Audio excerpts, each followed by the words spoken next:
Mr. President, not content with their $1.9 trillion so-called COVID relief bill, paid for entirely with money borrowed from younger generations of Americans and our children and grandchildren, Democrats are readying another partisan spending spree. Democrats are preparing to consider a $3.5 trillion tax and spending package, this one at least partially paid for by massive tax hikes. Tax hikes on small businesses, tax hikes on large businesses, tax hikes on investment, tax hikes on well-off Americans, and tax hikes on the middle class. That's right, tax hikes on the middle class. Now, President Biden is fond of repeating that he won't raise taxes on anyone making under $400,000 per year. But the new death tax he's proposing will definitely hit some middle-class Americans. Let's talk about that new tax. President Biden and congressional Democrats are proposing to eliminate a part of the tax code known as step-up in basis, or referred to oftenly as stepped-up basis. Under our current tax code, when you inherit something from an estate, whether that's stocks or a house, the value of that item is stepped up from its original value to its current market value when you receive it. This prevents you from having to pay capital gains taxes on the amount that your parents' house increased in value when it was owned by your parents.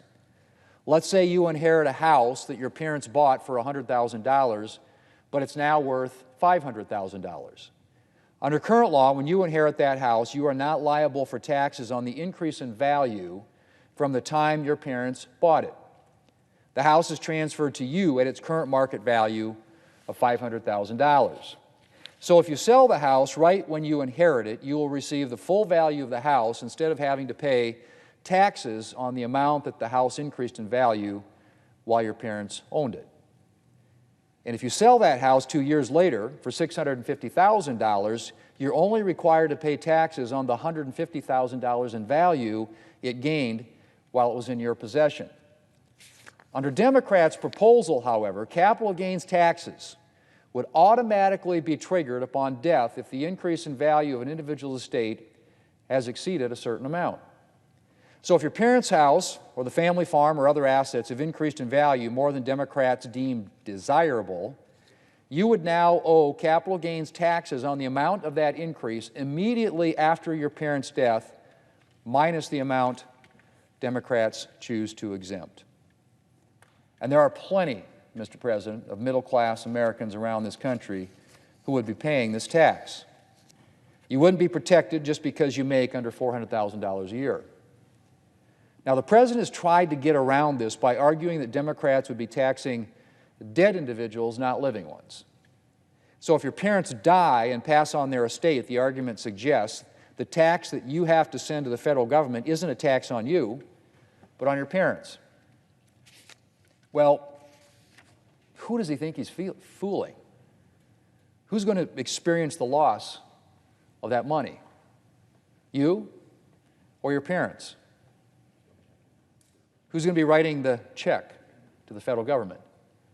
You will. So let's imagine that a woman's parents die and leave her their estate, and 2 weeks later a thief comes in and steals part of that inheritance. Who are people going to think was robbed? The daughter or her deceased parents? I think all of us would recognize that it was the daughter who was robbed. The same thing applies to Democrats' proposed new death tax. It's not dead Americans who would be writing checks to the federal government. Sure, the tax is owed by the decedent or transferor, but for all practical purposes, the cost would be borne by the descendants. But the truth is, Mr. President, even if we accepted the argument that Democrats' new death tax is a tax on deceased Americans and not their descendants, this tax would still hit some middle-class Americans. After all, it's perfectly possible to work hard your whole life and invest wisely and see your estate appreciate in value by more than $1.25 million, the proposed individual exemption level, over the course of your life without ever exiting the middle class. We're not talking about confining this taxation to individuals with a yearly income of $1.25 million. We're talking about the increase in value on an estate over a person's lifetime. There's no question that this tax would fall on the estates of some thoroughly middle-class Americans. But, Mr. President, the problems with this new death tax aren't limited to the fact that it breaks President Biden's pledge not to raise taxes on individuals making under $400,000 a year. There are a lot of additional problems, starting with the administration and compliance costs of this tax. Congress actually passed a similar proposal in the 1970s, but repealed it before it went into effect because it was so complicated and unworkable. That's right. Congress repealed the proposal before it was even implemented because it was clear that collecting this tax was going to be too complicated. 40-odd years later, collecting this tax would still be an enormously complicated matter. It would put incredible new record-keeping requirements on a lot of American families. And it would strain the capabilities of the IRS, although those 87,000 new IRS employees President Biden wants to add to the agency would certainly increase the available manpower to levy new tax hikes. Plus, I can only imagine the litigation that would arise over the valuation of assets. What happens if the IRS disagrees with the estimate of the value of your family farm or business? Do you have to take the IRS to court? Will the IRS take you to court?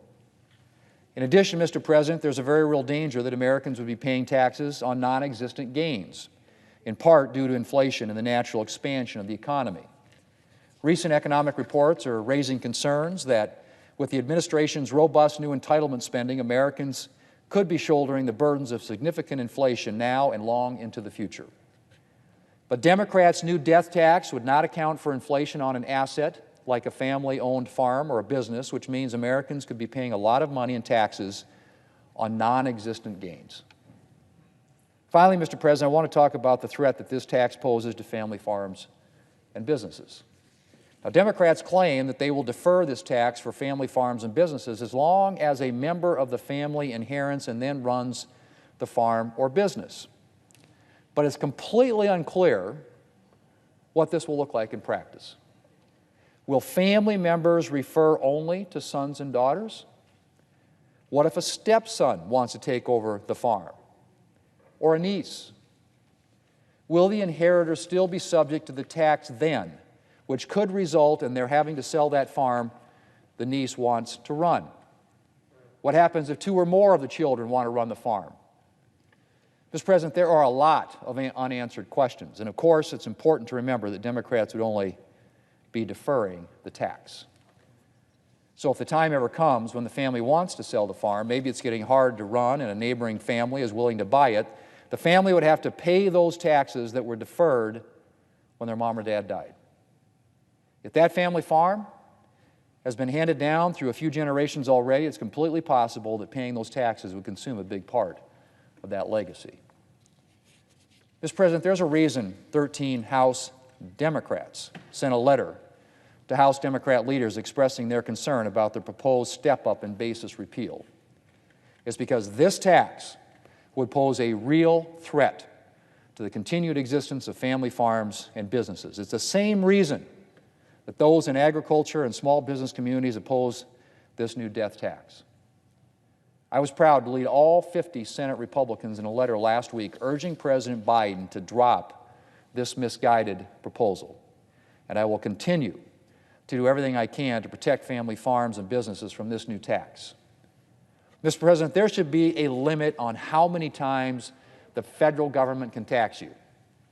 Americans' bank accounts should not be regarded as a bottomless barrel of money to pay for Democrats' preferred government programs, because that's exactly what's happening here.